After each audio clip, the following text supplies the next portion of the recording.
Dartmoor Prison, isolated from the outside world by walls of granite.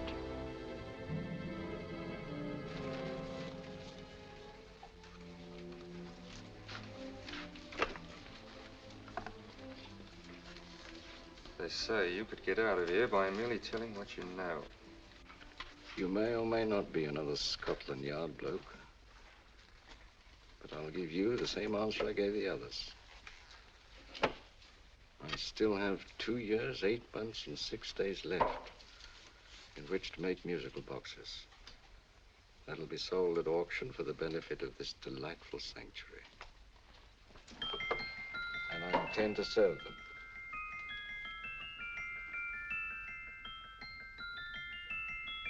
Move along. And now we come to the next object on our list, or I should say objects, because there are 3 of them. Now, ladies and gentlemen, these can be bought together or separately. Now, these beautiful little musical boxes only arrived this morning, and I didn't intend to put them on the auction block until later, but I'm going to sell them now. So, good friends, as our old pal Mark Antony used to say, lend me your ears. And what do you hear? Right. The beautiful tinkle tinkle of a musical box. What a lovely trinket. What a beautiful gift. Created and made by loving hands. A thing of beauty and utility. I was going to start with £5. It's a bargain, £5. Do I see any hands? If there's a connoisseur in the house, will go £3 for it. £2. £1. 10 shillings. Thank you, sir. Ladies and gentlemen, 10 shillings is offered for a musical box you couldn't buy anywhere in London for less than £5. It'd be stealing to let it go for 10 shillings, like taking milk from a baby. All right, we're selling for 10 shillings. 10 shillings, 10 shillings is offered, 10 shillings is offered, 10 shillings is offered. And anybody give him £1? Want to give him £1? I won't someone give me a pound. A pound, £1 is offered, £1 is offered, ladies and gentlemen, £1 is offered. It's against you, sir. Will you go to £2? We go to £2, sir. £2. £2 is offered. £2 is offered. Going once, twice, third and the last call.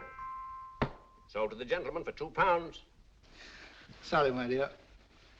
Now, ladies and gentlemen, comes the opportunity to purchase an exact duplicate of the beautiful little musical box just bought by this gentleman for the ridiculous low price of £2. Now, it's exactly the same.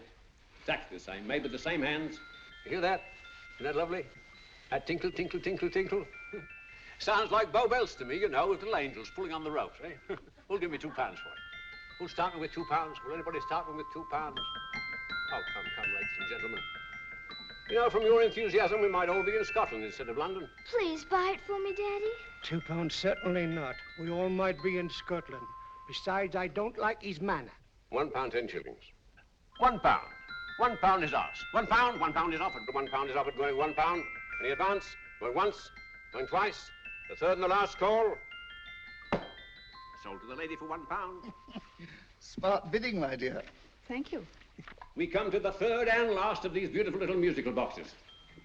Exactly the same. Tinkle, tinkle. Isn't that lovely? Ladies and gentlemen, I don't bring you here to gull you and swindle you. This is the exact replica of those 2 I just sold before.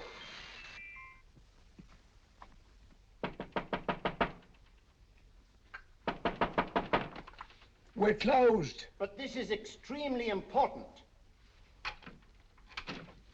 Come in, sir, come in. I'm sorry to disturb you, but I was unfortunately delayed from arriving in time to bid on certain articles which I was rather anxious to obtain. Oh, perhaps they weren't sold, sir. We are carrying several things over. What might the articles be, sir? 3 identical musical boxes, about so large. Oh, I'm sorry, sir, but they were sold. Pity you weren't here to bid on them. They didn't bring anything like the real value. I'm most anxious to obtain them. I wonder if your records would show who the purchasers were. Oh, we don't usually give out that information, sir. For certain, shall we say, sentimental reasons, I'm most anxious to get in touch with the purchasers. I'd be willing to pay, shall we say, £5. Well, for certain sentimental reasons, sir, we'd be very happy to oblige. Alfred, today's sales. The 3 musical boxes. Musical boxes, oh. Ah, here we are. The first purchase for £2 from Mr. Julian Emery, 52 Portman Square. Write this address down, Alfred. Yes, sir. Second didn't leave any name. Oh, how unfortunate. I think she's a dealer. You see, they don't like us to know where the things are going. On account of the profits. You say the second purchaser was a woman.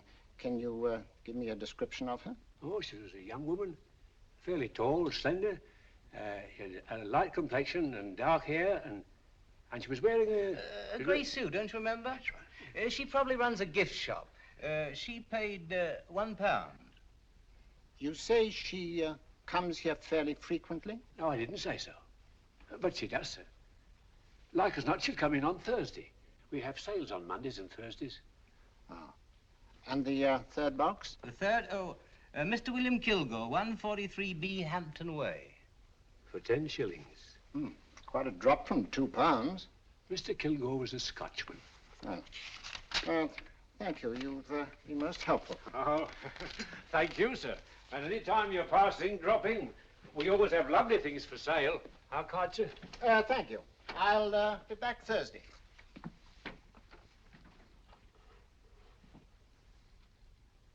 The message reached us too late. Musical boxes are being sold. Well, let's get out of here.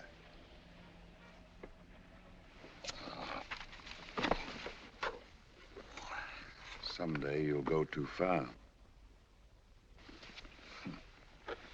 Reaching for a star, you fool.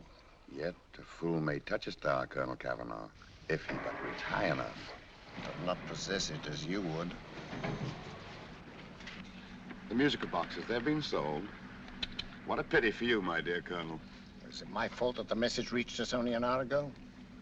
Is it my fault that they were sold? You can't hold me responsible for that. Hope for your sake you're right.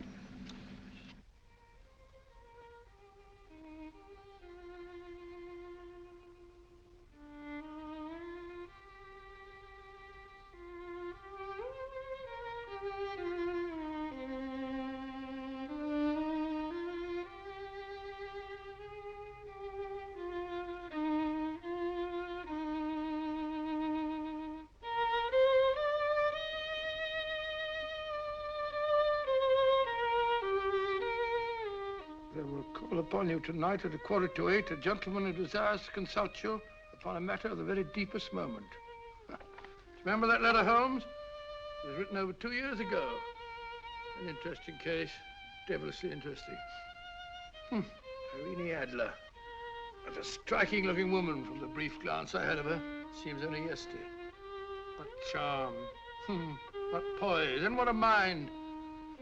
Sharp enough and brilliant enough to outwit the great Sherlock Holmes himself. I take it the new issue of the Strand magazine is out, containing another of your slightly lurid tales. It is indeed. And what do you call this one? I call it A Scandal in Bohemia. Not a bad title, eh? If you must record my exploits, I do wish you'd put less emphasis on the melodramatic and more on the intellectual issues involved. More on the What do you mean by that? Well, I do hope you've given the woman a soul. She had one, you know. By the woman, I suppose you mean Irene Adler. Yes.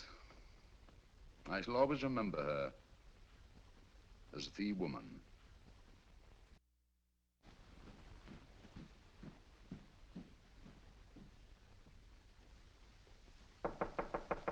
Come in. I think. That's it, old boy. How are you? How are you, old boy? I haven't seen you for years. I want you to meet my old friend Sherlock Holmes. Holmes, this is Stinky. In other words, Julian Emery. How do you do, Mr. Emery? Watson has often spoken of you. Oh, has he? Yes, we were at school together. Yes, more years ago than I care to remember, but you didn't come in here just to remind me of that. No, I just happened to be in the neighborhood and saw your lights burning, so I took the liberty of looking you up. Still writing your mystery stuff? Here's there's a new one out this week. Good, I never miss them. Oh, good, thanks. I say that bandage makes you look very interesting. Still poking your nose into other people's business as usual? Who hit you? I haven't the foggiest notion. Somebody knocked me on the head in my own living room and then proceeded to commit the most idiotic burglary you ever heard of. Fellow must have been balmy as a coot. Balmy? Why? Come sit down, old boy. Hey. You like a cup of tea? Oh? Oh, all right. I'll go and tell Mrs. Hudson about it. Yeah. Why do you say the robbery was idiotic, Mr. Emery? Oh, simply from the fact that with about £5,000 worth of musical boxes in my living room, the thief, who I caught in the act, made off with one that isn't even worth £5. I gather you're a collector of musical boxes. Yes, I am indeed. Some of them are very beautiful, but not the one that was stolen. The thief evidently grabbed the first thing that came to his hand when he heard me coming into the room. Still, it's rather odd, isn't it, that having disposed of you, he didn't pick up something more valuable. Mm-hmm. Was there anything unusual about the stolen box? No, nothing at all. No, I picked it up in the south of France, several years ago. You say you have many valuable music boxes, and yet the thief made off with one that isn't worth £5. Sounds like rather an intriguing little problem. Yes, well, I take it that he was just an ordinary petty thief and didn't know the value. That is a possible explanation, and yet I venture to say that the average petty thief has a more extensive knowledge of the value of objets d'art than the average collector. Well, anyway, that's Scotland Yard's theory. They didn't get very excited about it. That's consistent anyway. I wonder if I might see your collection, Mr. Emery. Oh, of course you could, yes. Nothing a collector likes more than showing off his trophies. When would it suit you? No time like the present. Good. My place is just round in Portman Square. Shall we? Yes, right. Hello? Where are you going? Stinky hasn't had his tea yet. Oh, I'm sorry. We're going round to my place, where I'm going to give you something better than tea. Now, this one was made for Louis XV, and is one of the very few still in existence from that period, and a particularly fine specimen at that. Charming, isn't it? Quite. They all sound to me like a lot of mice running about on a tin roof. I'm afraid you have no ear for music, Watson. Give me a good old band playing a rousing march. You'll have all your silly little tweets.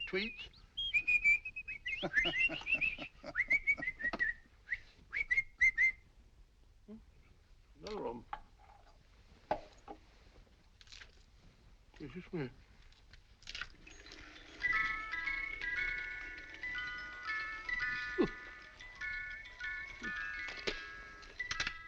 Stupid thing. Singing rabbit. What would you say offhand is the value of a box like that, Mr. Emery? Well, it's hard to say offhand, but I think we'll bring about £500 or £600 today. It's the gem of my collection. Yet a thief who steals an oddity like a musical box passes up one worth £500 for one of almost no value at all. Odd. Very odd. What was the stolen box like, Mr. Emery? Oh, just a plain wooden box about so big. Mm-hmm. As a matter of fact, I have one over here almost exactly like it. I picked this up yesterday at an auction room in Knightsbridge. Paid only £2 for it. Of course, I wouldn't in the ordinary way add one like this to my collection, but the tune intrigued me. I'd never heard it before.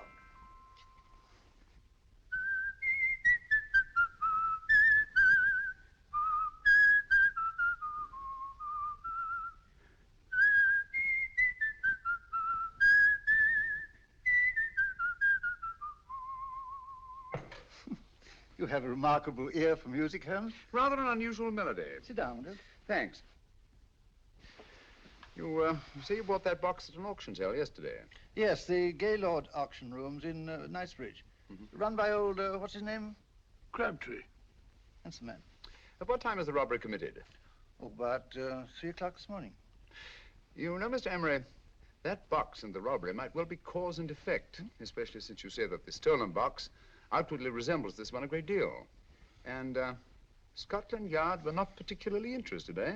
Oh, yes, but I wouldn't blame him for that, especially as I told him I was quite unable to describe the thief, except, of course, for the fact that it was definitely a man. All you remember is that you came in here and someone struck you on the head. Yes, and the next thing I knew, my man was trying to revive me. It might be wise for you to put that box away somewhere and lock it up. Oh, I don't think that's necessary. Besides, everything's insured. Well, at least if any further attempts at robbery are made, I'd suggest that you call the police, rather than running into any personal danger. Oh, come, Holmes, aren't you being a bit of an alarmist? Possibly. Well, I must agree with old Stinky. Seems to me you are making rather a mountain out of a molehill. Molehill is the word, old boy, and it's time you were in bed.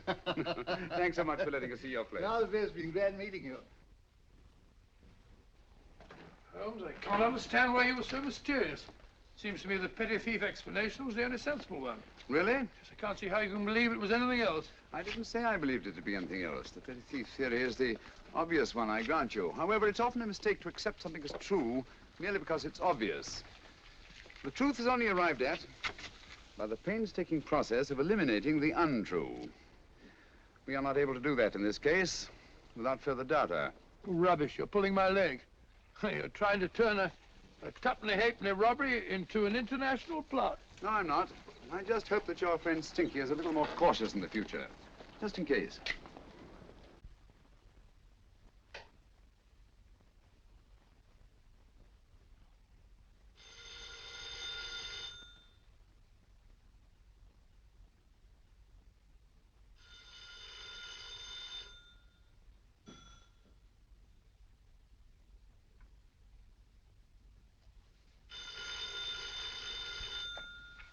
Hello? Yeah? Julian Emery here. Who? Why, of course I remember you, Mrs. Courtney.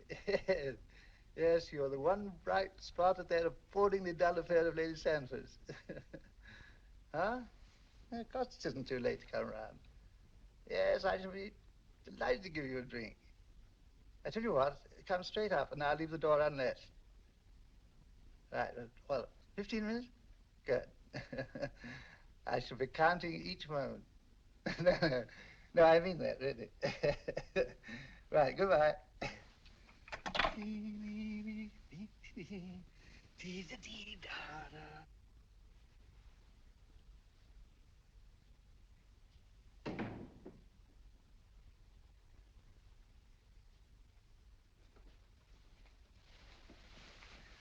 Boo! Oh, you startled me. Did I? Yes. Must be the pixie in me. I know I shouldn't have called you so late, but I was at a party just around the corner, and I remembered your invitation to see your collection of musical boxes. My dear Mrs. Courtney, the pleasure is all the greater for being so unexpected. My friends call me Hilda. Thanks. Mine call me Stinky. Stinky, how quaint. Oh, what a perfectly wonderful collection of musical boxes. You know, when you told me you had a collection, I had no idea it was so attractive. Yes. They appeal to the ear as well as to the eye. Oh, what a plain little one. Why, it looks just like a country cousin amid all this grandeur. No. You mustn't underestimate the country cousin. Only last night a burglar broke in here, and with all these to choose from, went off with one very much like it. Really? Yes, I don't mind the loss of the box so much, but I do resent this crack on the skull. But it makes you look so interesting. Oh, do you think so? Uh-huh. It's funny, that's what old Fatso said. Fatso? I mean, Dr. Watson. He was here this evening with a friend, a Mr. Holmes. He's interested in my collection, too. Sherlock Holmes? Yes. Do you know him? I've heard of him. Yes, he seems to think I'm in some sort of danger. What a haunting tune. It takes me right back to my childhood. Really? Do you know, it's odd that you should be interested in that particular musical box. Odd? Why? Because Mr. Holmes is also interested in it. He may have been more interested in the tune than in the box. My dear, yes, that's right. I remember now. He whistled it note for note, having heard it only once. Really? He must be a remarkable man. Bit of an alarmist, if you ask me. Don't you believe in warnings? Of course not. Who'd want a box like that? I would. You're not serious. Oh, but I am. Well, you put me in a very awkward position. I'm a collector, you know. And the collector buys but never sells. But if the price were high enough... The price has nothing to do with it. It's the principle of the thing. Yes, well, we haven't had our drink. No, thanks. I must be getting along. Must you really? I'm afraid so. You're not walking out on me, are you? My reputation, Stinky. I say, you know, you are an attractive woman. Thanks.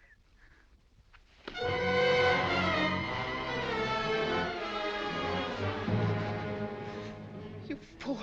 I told you to wait outside. What did you have to kill him for? All I had to do was walk out with this.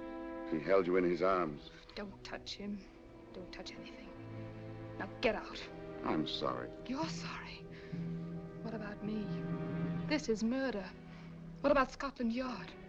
What about Sherlock Holmes? Now get out!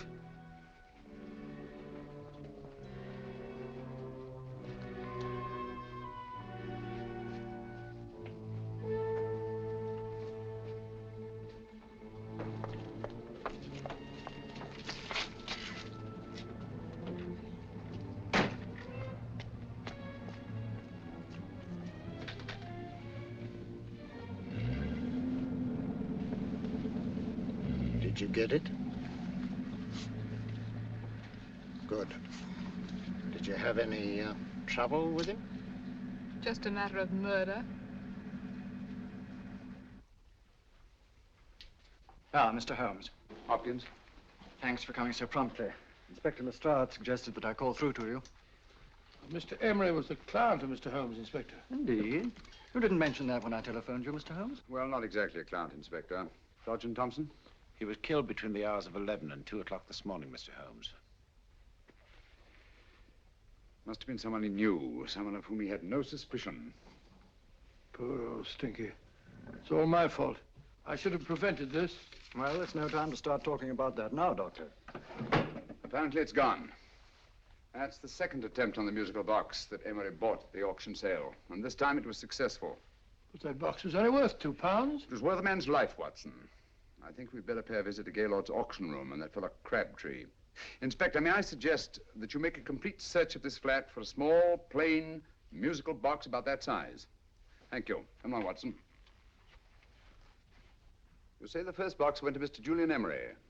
The second to Mr. Kilgore, 143B Hampton Way. And the third to the unidentified young lady who presumably has a shop and lives near Golders Green. That's right, Mr. Holmes. Isn't it rather strange, Mr. Crabtree, that you should have had 3 identical musical boxes all playing the same tune? Where'd they come from? Dartmoor Prison. Dartmoor? Yeah, we get a regular shipment from there every month. The inmates manufacture them. Well, they make all kinds of things, you know, pipe racks, waste paper baskets, musical boxes. Did you happen to notice if anyone showed any particular interest during the auction in the purchasers of these 3 boxes? Oh, come now, Mr. Crabtree. This is very literally a matter of life and death. Well, since you put it that way, Mr. Holmes, there was a gentleman came in here about an hour after closing time, and he was in an awful state, he was. He gave me £5 to tell him where the boxes had gone to. He said they had a sentimental value for him, sir. Expensive sentiment. Can you describe him? Well, he was tall, distinguished looking, and he had grey hair and a moustache. Oh, he was quite a gentleman, sir. What was his reaction when you were unable to supply him with the address of the young lady who owned the shop? I told him the young lady usually come back on Thursday. He said he'd come back on Thursday. Now, that's tomorrow. Thank you, Mr. Crabtree. You've been very helpful. Thank you. Come along, Watson. Where are we going now, Holmes? To the home of Mr. Kilgore, the man who bought the 3rd box.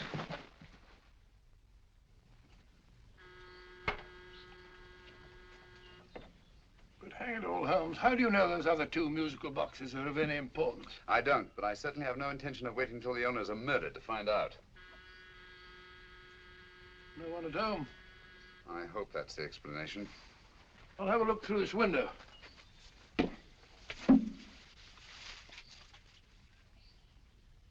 Doesn't seem to be anyone there. The whole place seems deserted as far as I can see. Yes. Mr. and Mrs. Kilgore at home? No. When do you expect them? Oh, in an hour or so. There's no use you're hanging about. They don't buy nothing from peddlers. Peddlers? My good woman, this is Mr. Sherlock Holmes. Sherlock Holmes? Oh, go on. Do you mind if we come in and wait? My business is rather urgent. Well, I've got to go out and do my shopping. And I don't know as Mrs. Kilgore'd like any strangers nosing about. Quite all right, I assure you. Well, I've got to be off. You two wait in the parlor. And no smoking either. Mrs. Kilgore says it smells up the house. Funny old girl, Holmes.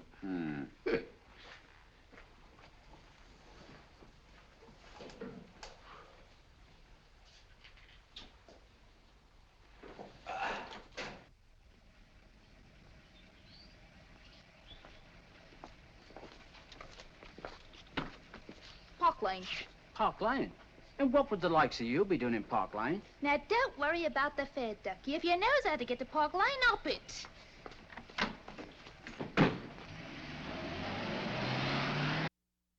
You know, Holmes, I've been thinking. There must have been something hidden in that box of old Stinky's. Stolen jewelry, possibly. What's up, Holmes? Listen. What's just the steam in the water pipes?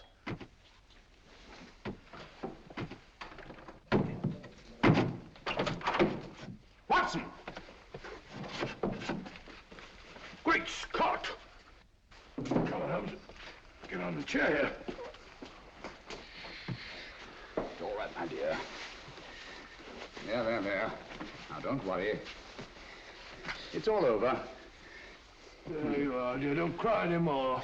She tied me up and shut me in the cupboard. I know. She won't come back. Did you show her your new musical box? Yes, she said she wanted to hear it play, and as soon as I showed it to her, she grabbed hold of it. I know. Now, don't worry. We'll buy you a new musical box. Yes, my dear, the best one in London. Watson. Oh, what a fool I've been. What do you mean, Holmes? She took the musical box out of this house in that market basket, right under our very noses. Why could the Kilgore charwoman want to take the music box? She isn't the Kilgore charwoman. She's a consummate actress. An extremely clever, unscrupulous woman who will stop at nothing. Take care of the child, will you, Wolfella, till our parents get back. Explain everything to them. Of course I will. But, Holmes, where are you going? Somewhere, somehow. I must get to the young lady who bought that third musical box before our opponents find her. I only hope that I won't be too late. Oh, no. No, darling, you mustn't cry anymore. Now, cheer up. Would you like to hear old Uncle make a noise like a duck?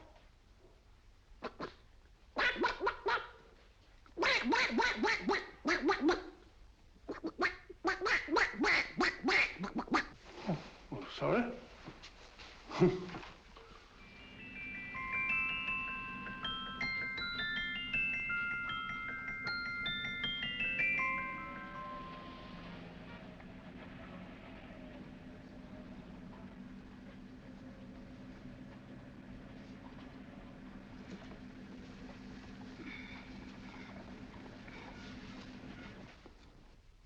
Now, ladies and gentlemen, how much am I offered for this beautiful lace Dresden china figurine?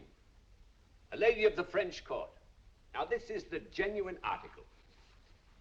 What a beautiful ornament for your mantelpiece. Or you could use it as a centerpiece on the dining room table. Now, will somebody start me for £10? Will somebody start me for £10? £8? £7? All right, £5 is offered, £5 is offered, £5 is offered, £5.10, £5.15, £5.15.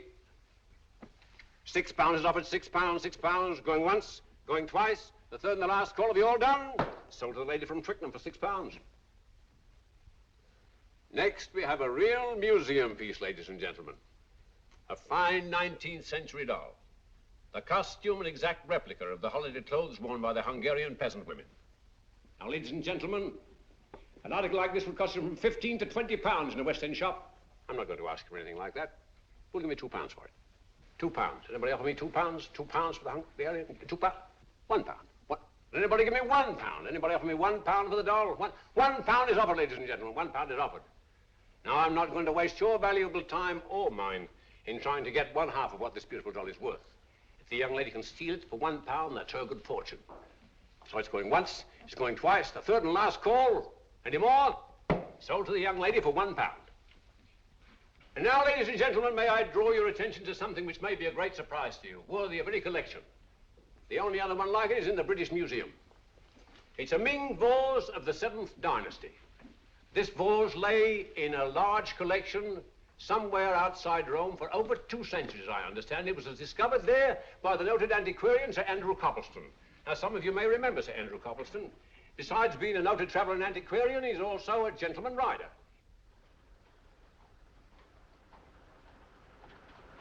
The girl with the parcel in her hands, that's her.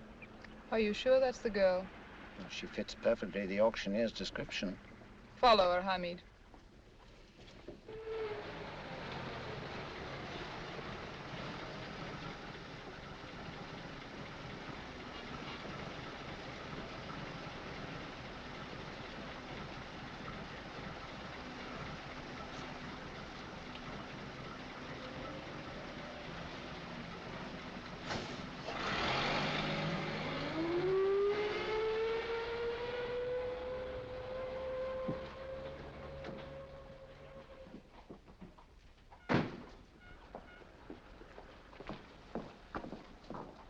It's lovely, dear. And only £1. We can get at least 3 for it. Easily. I'll go make some tea. I could do with a cup. Right.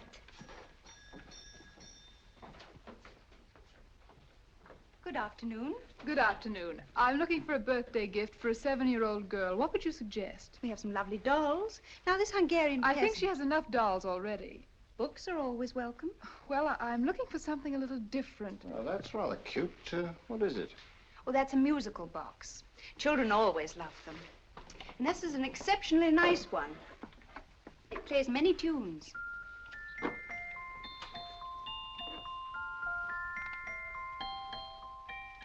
Have you any others? Yes. If you'll just step this way.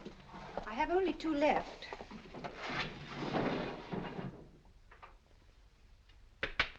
How nice.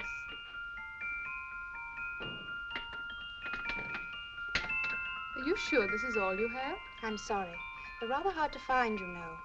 That's our entire allotment. I did have one other, but I sold it earlier this afternoon.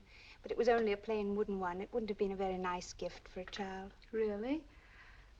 Do you happen to know who the purchaser was? Why, yes. He left his card, just in case anyone should inquire for him.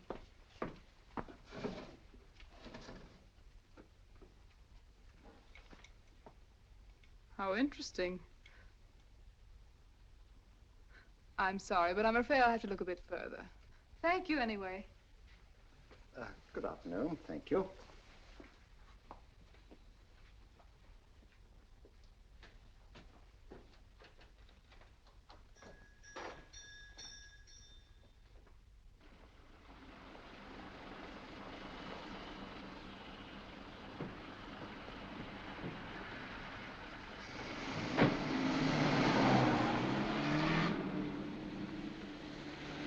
Heavy! Follow that cab. Here now, what? Scotland Yard. Hop in.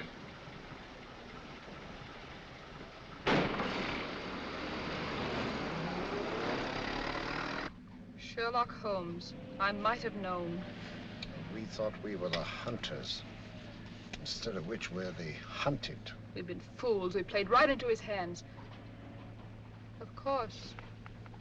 He's had us followed. Don't look. The man in front of the toy shop. Hamid, turn sharp right at the next corner and again at the next.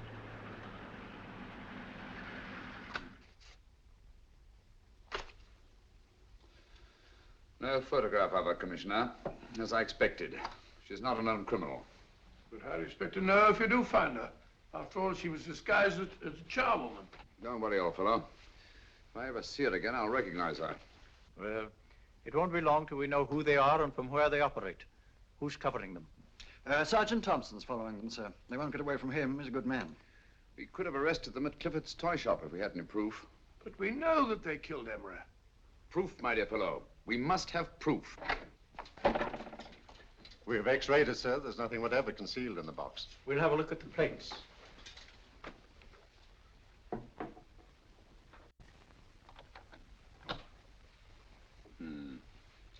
There must be some clue. And it's probably so obvious that we've all overlooked it. Seems to me we're up against a bunch of lunatics. Not lunatics, my dear fellow. Extremely astute, cold-blooded murderers. What can these little musical boxes have in them that's so important? Don't forget, they were made in Dartmoor Prison. You can smuggle stuff into prison, but not out. Do you want us to break the box apart, sir, to see if there's anything the x-ray hasn't caught? No, not yet. Do you mind if I take it? Certainly. Thanks.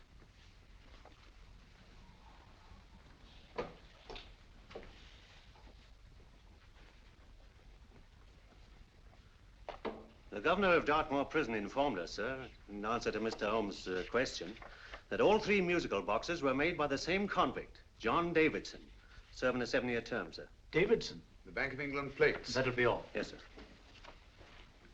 Now we're getting somewhere. Wait a minute. How did you know about the plates, Mr. Holmes? I'm a student of crime, Inspector. I make it my business to know about such things. And when the name of Davidson was mentioned... Well, who is this fellow Davidson? As long as Mr. Holmes seems to know all about it already, I suppose there's no harm in telling you. 2 years ago in London, there occurred a robbery of such tremendous importance, although the stolen articles themselves have no intrinsic value whatsoever, that the Home Secretary was instrumental in seeing that not a word of it appeared in any newspaper. But you never told me anything about this, Holmes. You were away at the time. Articles of no intrinsic value and yet of such importance? I don't understand. Davidson was apprehended within 15 minutes of committing the theft. But by that time, he'd hidden the articles in question and they've yet to be found. Before going further, Dr. Watson, I must inform you that this matter's not to be mentioned outside of this room. Of course not. Do I look like a man who'd gossip? Let's not go into that now, old fellow, shall we? Davidson had been employed for years in a position of extreme trust by the engravings department of the Bank of England. The articles he stole were nothing less than a complete duplicate set of plates for printing £5 notes. What? The Bank of England's own plates? Precisely. And with those plates, a gang of crooks could flood England with £5 notes, not forged in the usual sense of the word, but notes undetectable from genuine Bank of England notes in any way whatsoever. Good heavens. Any whisper at all might have resulted in enormous damage in shaking public confidence in the Treasury. We tried everything after we arrested Davidson. Offered him a shorter sentence if he'd tell us where he'd hidden the plates. Why, we even put in Scotland Yard men with him as cellmates, but no results. Obviously, Davidson's a man of strong character and infinite patience. Yet suddenly he feels impelled to smuggle out the secret of the hiding place of the plates to his confederates. Why? I don't understand, Mr. Holmes. Well, for example, has the Bank of England made any plans to radically change the design of the £5 note so that in, say, 7 years from now, notes made from the stolen plates would be worthless? Confidentially, Mr. Holmes, such a move was discussed. But replacing all the £5 notes in circulation would be such a Herculean task that nothing's been done about it as yet. I see. Of course, there is another possible explanation. Davidson didn't have much time to find a hiding place before he was captured. He may be afraid that the plates will be accidentally discovered before he's released. Hence his anxiety to communicate their whereabouts to his confederates as soon as possible. I believe you've hit it, Mr. Holmes. I'm sure that the message is contained in this musical box. Or rather, in all 3 musical boxes, since possession of all 3 seems to be essential. Our opponents have 2/3 of the puzzle, we have 1/3. Well, what are you going to do, Holmes? Try to deduce the message from the 1/3 that we have.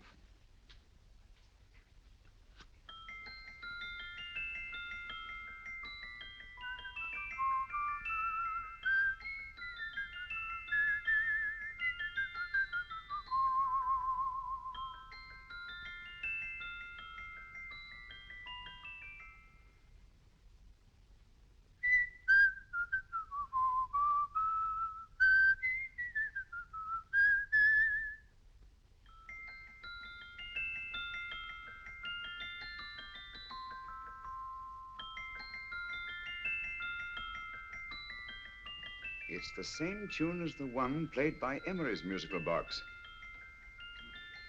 And yet it's different. Sounds the same to me. The tune. Somehow the tune is the key to the mystery. It must be the tune. Otherwise, why use 3 musical boxes to convey the message? Why not collar boxes or shoe boxes? Yes? Oh. It's for you, Inspector. Oh, thank you, sir. Inspector Hopkins speaking. What? Where? Golders Green Station reports they've just found Sergeant Thompson's body. From the tire marks on his clothes, he was apparently run over by a taxi.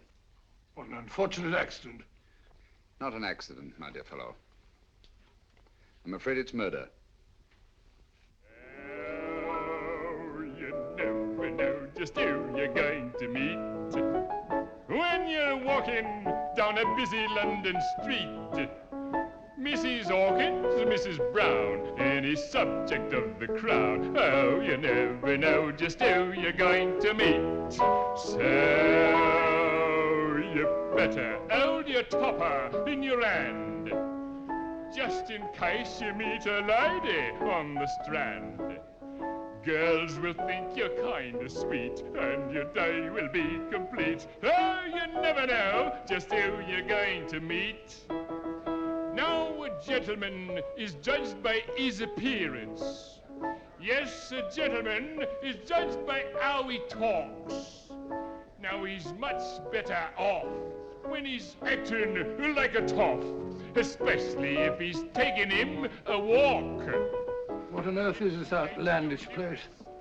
A rendezvous for actors. Actors? Buskers, old boy. You've seen them 1,000 times. Actors who entertain the queues, waiting outside theaters. Who you're going to meet when you're walking down a busy London street. So you better wear your best velvet pies to look your best, 'cause you never know just who you're going to meet. So you better keep your manners right in view, just in case a lie gives a how'd you do. Keep your trousers in a pleat, shine your shoes and keep them neat, 'cause you never know just who you're going to meet. Blimey. Mr. Holmes. How are you, Joe? Never met him. And yourself? Fine, thank you. I want you to meet a friend of mine, Dr. Watson, Joe Sisto. Oh, well, any friend of Mr. Holmes is a friend of mine. Hi, Joe. He did me a good turn once that I'll never forget. Yes, I cleared Joe of a most unpleasant charge. Murder, no less. Oh, really? By proving to the satisfaction of the police that he was busy at the time blowing open someone's safe. That's right, Governor. Good gracious me. Joe, now you can help me. Come on, buzz off, buzz off. Come on, up it, up it. Can't a gentleman have some peace and quiet around here? And you too. There you are, Mr. Holmes. Now we can have some peace and quiet around here. Thank you, Joe. There's £5 in this for you. Well, I wouldn't want to take it on myself, sir, but I can get somebody to do it for you for half of that. You don't know what the job is yet. For £5? Murder, ain't it? What? No, Joe, not murder, just music. I want you to identify a song for me. Oh, there ain't a song that's been written that I don't know. That's why I came to you. Of course, the violin is more my instrument, but, oh, well, here we go. Now, listen to this, Joe.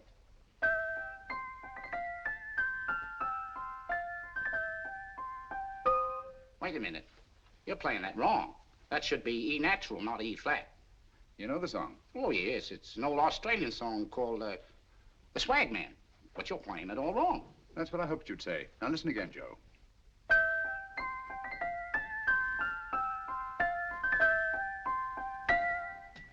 That's the same tune, all right, but you're making different mistakes than you did the first time. No, not mistakes, Joe. Call them variations. Here, play the song for me, will you, the way it's written.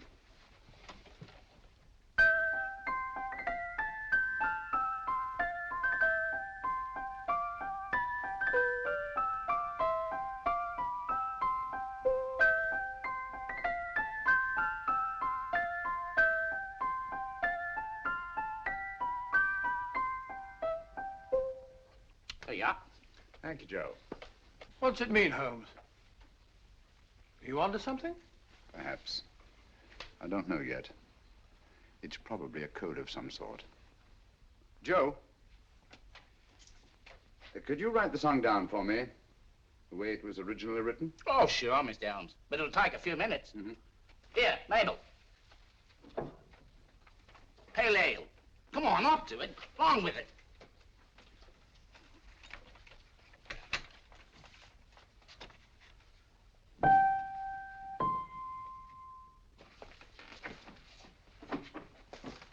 Well, obviously it isn't the lyrics. No combination of those words made any sense at all. The variations in the way Emery's musical box played the tune are different from the variations in the one we have. You sure? Quite. You see, I took the trouble to memorize the tune as played by Emery's box that night we were with him in his flat. Holmes, you amaze me. Elementary, my dear fellow. One of the first principles in solving crime is never to disregard anything, no matter how trivial. But why the 3 boxes? Why not 1? Because the message was obviously too long to be conveyed by any one variation. Then there's the 3rd box, the one that woman took from the Kilgores. That contains yet another set of variations. Yes, well, it's all beyond me. Well, all we have to do now is to find the secret of the variations. Not a very easy problem to solve, my dear fellow.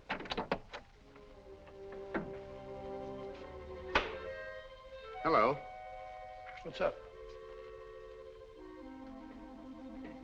We've had company.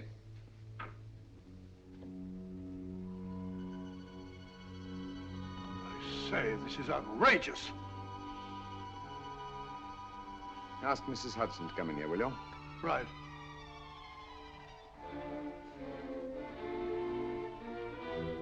Mrs. Hudson? Yes? Oh, there you are. Will you come up here at once, please? Oh, coming, sir.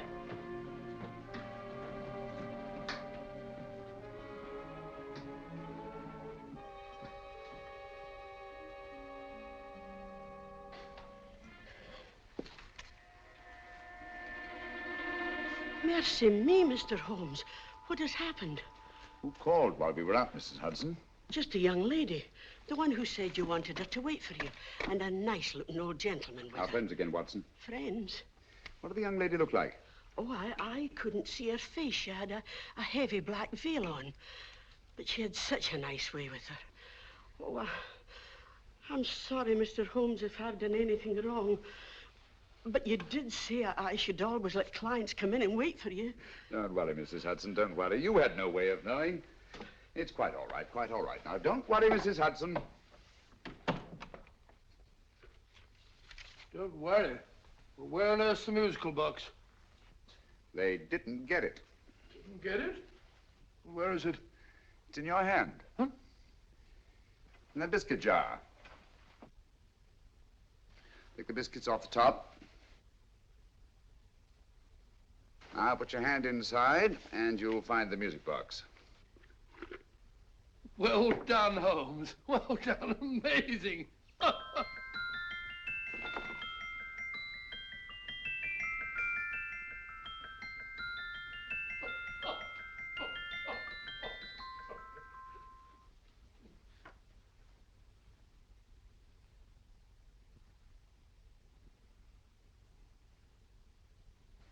Whew. Nice fresh smell. Like a pub after closing time.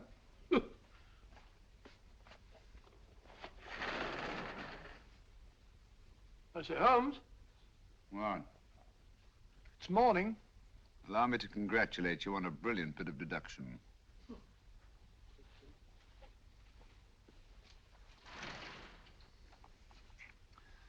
It's not a transposition, not a polygraph transposition, not a trigraph, nor any known form of decoding. How about the Morse code? Have you tried that? Yes, at about 3 o'clock this morning. I'm sorry, old man. I was only trying to help.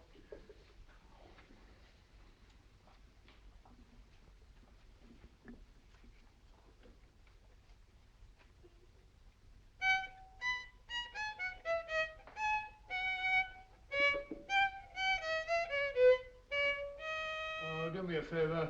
Not again. Must have heard that thing 1,000 times. Kept me awake all night.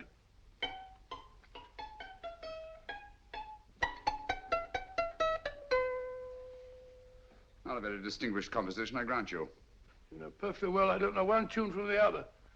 When I was a kid, my people tried to have me taught the piano. I've always felt sorry for that old teacher of mine. The poor old girl finally reached the point of numbering the keys for me. 1, 2, 3, 4. Even then, I never progressed beyond... Numbering the keys, Watson. The 19th key of the keyboard is the 19th letter of the alphabet. S. Here. Write it down when I give it to you, old fellow, will you? The first altered note. Write S first. Now, the 8th key is H. The 5th key, E. The 12th key, L. The 6th key, F. S-H-E-L-F. Shelf. Your piano lessons were not in vain, old fellow. You've solved it. Thank you. Thanks, old bean. Hold it. We now have 2/3 of a message. Behind books, third shelf, secretary, Dr. S. Presumably, these are the first and second portions of the message. And this gang has the first and third parts of it. Precisely. Then it's a stalemate? Yes, Commissioner, but we can't leave it like that. There's no doubt in my mind that they'll try to secure our third of the message that's missing. Well, I assume you've taken every precaution to guard the Clifford music box. Oh, yes, it's carefully hidden at Baker Street with Dr. Watson on guard. However, I'm reasonably certain that, difficult as it may be, we can find the plates even without the missing part of the message. Behind books, third shelf, secretary, Dr. S. Well, outside of the fact that Davidson hid the Bank of England plate somewhere in London, Mr. Holmes, I don't see that we've progressed at all. Allow me to point out to you, sir, the key words Dr. S. It looks as if the plates were hidden in the house of the doctor. Whether S stands for his first or last initial remains to be determined by a process of elimination. Well, there must be 10,000 doctors in London with S for a first or last initial. Precisely. And every one of them will have to be questioned in person. That's why I say this is a task for Scotland Yard. It's a task, all right. But Scotland Yard has searched worse haystacks and found the needle. Well, for the time being, I'll leave the matter in your hands, gentlemen. We'll call you if and when we get a lead on our mysterious Dr. S. Thank you. In the meantime, I intend to follow up a little clue concerning a cigarette.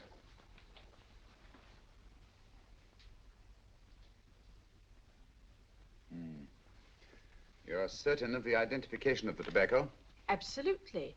I have made up this special blend for only 3 customers. It is almost pure Egyptian, with admixture of latakia for added body, and a pinch of perique. Merely a whisper, as one might say, for elusive fragrance. Yes. And the 3 customers? Major Wilson in Bombay, India. Mrs. Catherine Leamington Smith in Ireland. Yes, and the 3rd? Mrs. Hilda Courtney of Park Mansions, Bryanston Square. Thank you. Thank you very much. You've been most helpful. It is a pleasure to have been of service, Mr. Holmes.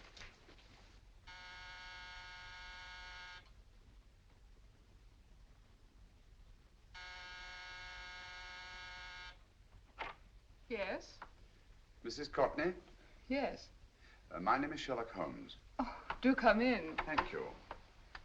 I've heard of you, of course, Mr. Holmes. I believe we have a mutual friend in Sir Edward Brookdale. He's spoken to me of you quite often. Indeed. And to what good fortune am I indebted for this visit? I think you know Mrs. Courtney. Well, I did get a summons for speeding last week. But outside of that, I don't think I'm of any interest to the police. Oh, come now, Mrs. Courtney. You seem to forget that you and I have met before. I'm sorry. I'm sure I would have remembered meeting the great Sherlock Holmes. Please sit down. Thank you. You say we met before. Yes. At the home of Mr. and Mrs. Kilgore, 143B Hampton Road. Kilgore? I don't think I know anyone of that name. Well, I didn't say you knew them. As a matter of fact, you called on them when they were out. I don't understand, Mr. Holmes. Really? And you were dressed rather differently. Indeed. Cigarette? Thank you.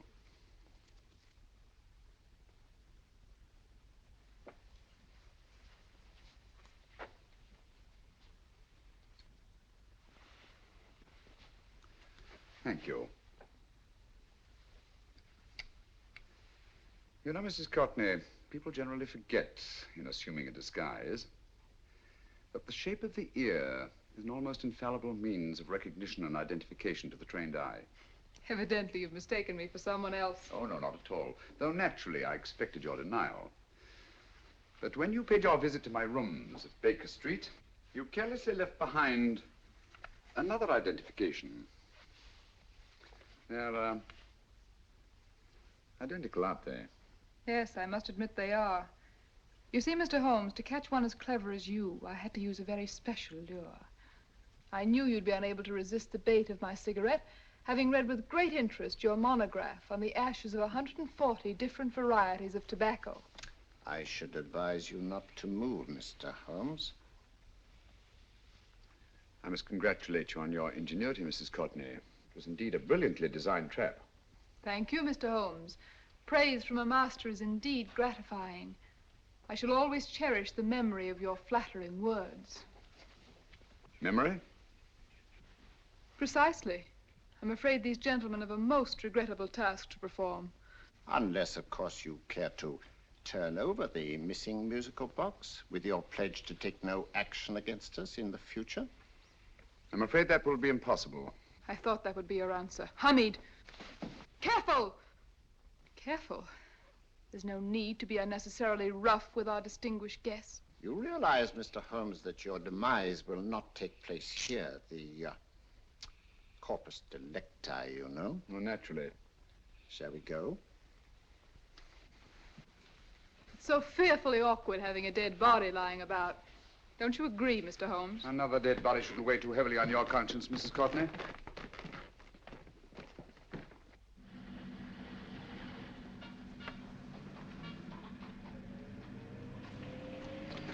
You mind if I have a cigarette? Don't see why not.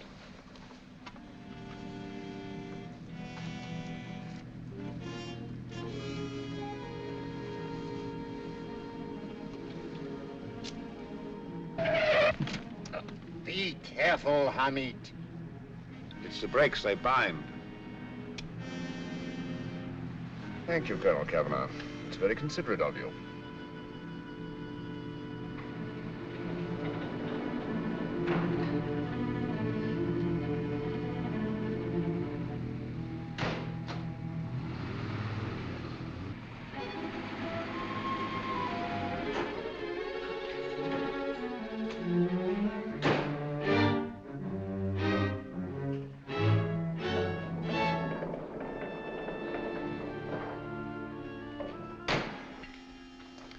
You'll be happy to know, Mr. Holmes, that your death will be a painless one.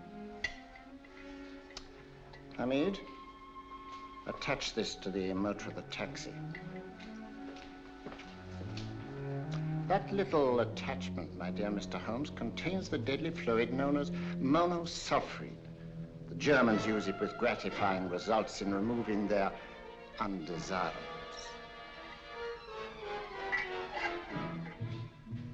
Start the motor.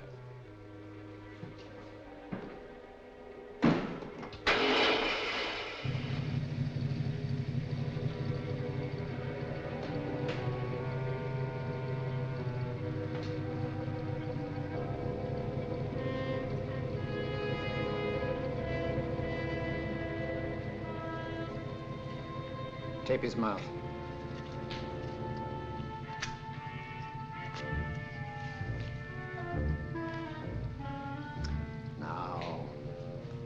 Up with him, Hamid.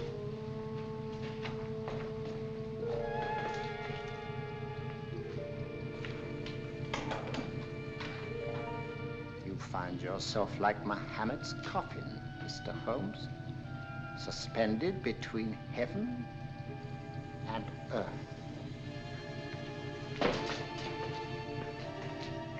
Plenty of fuel in the tank? Good. It would be too bad to have anything go wrong through so simple an oversight.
Good afternoon. Mr. Sherlock Holmes? No, I'm Dr. Watson.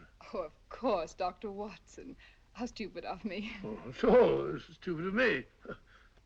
Won't you come in? Well, I really came to see Mr. Holmes. Oh, I'm afraid he's out. I don't know when he'll be back. Perhaps there's something I can do. Won't you sit down? Thank you.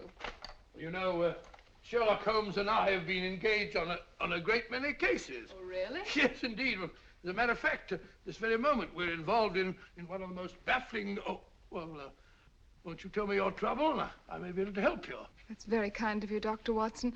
Perhaps if I wouldn't be imposing too much. Imposing? Oh, there's no imposition. No imposition at all. A pleasure, I assure you. Now, tell me all about it, Miss Williams. Mrs. Williams. I live in Surrey, Dr. Watson, and I've come up to London in sheer desperation. My only sister has disappeared, and the local police seem utterly unable to find her. Well, Holmes and I solved a case exactly like that once. Very interesting as far as I remember. I call it the adventure of the solitary cyclist. Oh, sorry. Now I come to think of it, it wasn't so very similar. Entirely different. I don't think what I was saying. Where were we? She's only 17, Dr. Watson, and until she disappeared last Thursday, she seemed to be in the best of spirits. Well, possibly a romantic entanglement? Oh, no, nothing of the sort.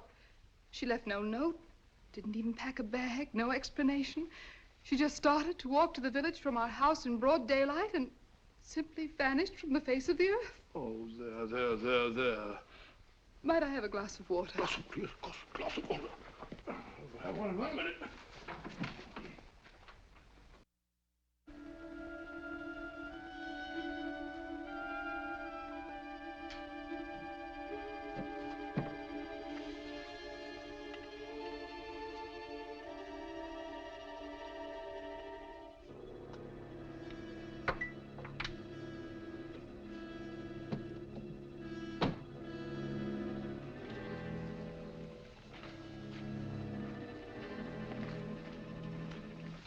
There you are, my dear. Thank you, Dr. Watson. No, you're not to cry anymore. You must pull yourself together. I feel much better already knowing that you're going to help me. Oh, Dr. Watson, look! Good heavens! Oh. Get through the fire brigade, quickly!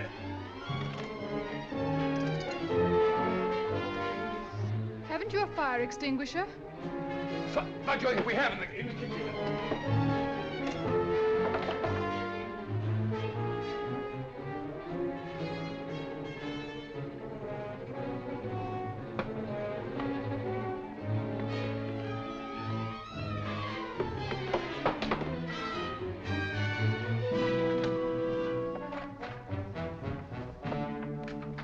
Don't you worry, Miss Williams. We'll have this thing out in no time.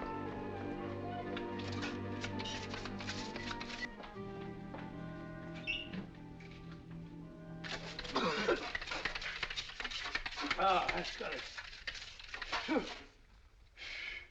Get some air. Well, you see, there was no need for the fire brigade after all. I hope you weren't too frightened, Miss Williams. Oh, gone. That's the trouble with women. They always lose their heads in an emergency. Well...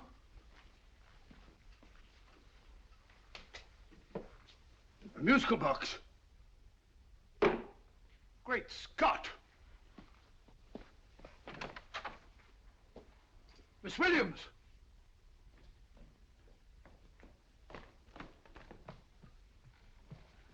Well? Good. And Holmes? By now, Mr. Holmes has no doubt exchanged his violin for a harp. Always assuming that heaven is his destination. And now that we have the missing musical box.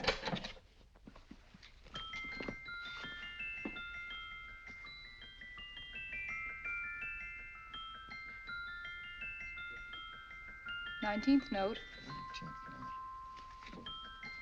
19th letter. Yes. He hasn't been there, you say? Holmes, where on earth have you been? I've been trying to get you at the club, at Scotland Yard, all over London. You were looking for me in the wrong places. Holmes, terrible things happened. I've been duped. That woman, she made a complete fool of me. Well, what do you mean? Well, she came here, let off a smoke bomb. I thought the whole place was on fire, and my first thought was to save the musical box. No need to say any more. She has the box. Yes. Don't blame yourself too much, old fellow.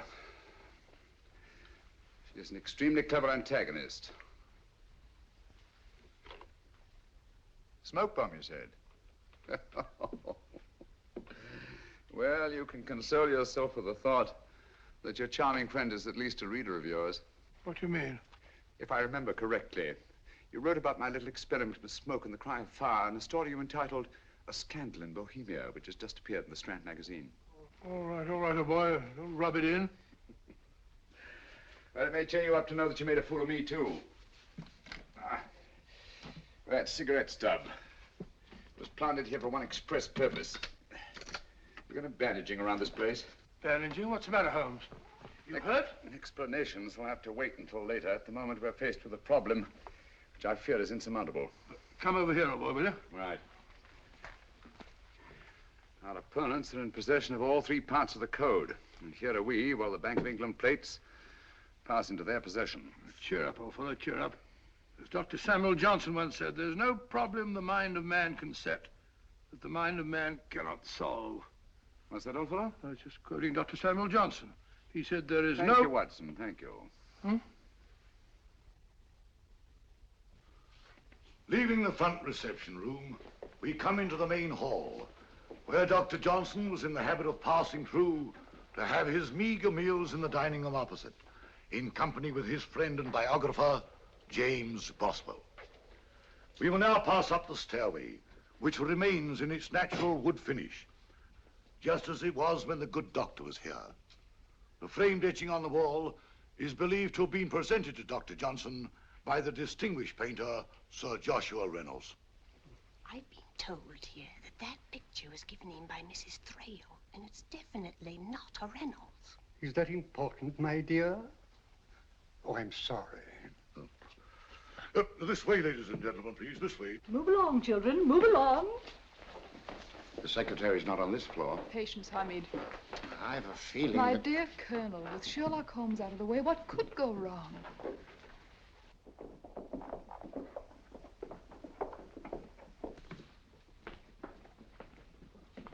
And here we have the Garrett Library, in which Dr. Johnson wrote his famous dictionary, and in which you will see also many of the great man's books and other items of interest.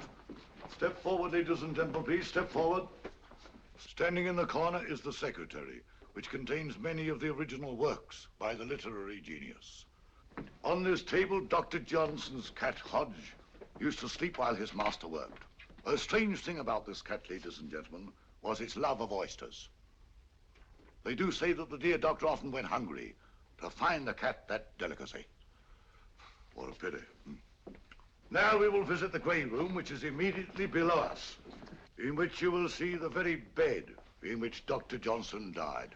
What did he die of? Gout. Just gout. This way, ladies and gentlemen. Mind the steps, please.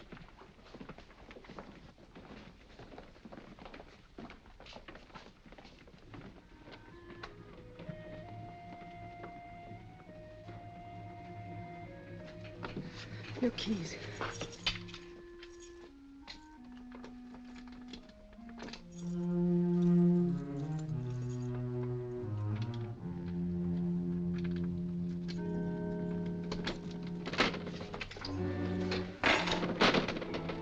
Third shelf up.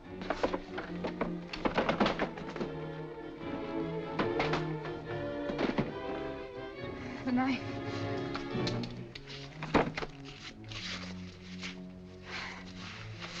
Gentlemen, the Bank of England plates. Well, Mrs. Courtney, so we meet again. No, I shouldn't do that if I were you, Colonel Cavanaugh. I must congratulate you, Mr. Holmes. You're far more clever than I thought. Thank you, Mrs. Courtney. Praise from you is indeed gratifying. I shall always cherish the memory of your flattering words.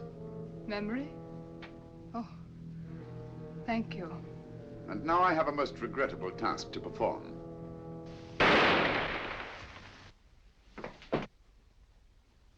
Holmes! Coming, Holmes! Holmes, you all right? Perfectly, thank you, old fellow, but I think this gentleman on the floor requires some medical attention. We must see that he looks his best, you know, when he's hanged. Take them in charge.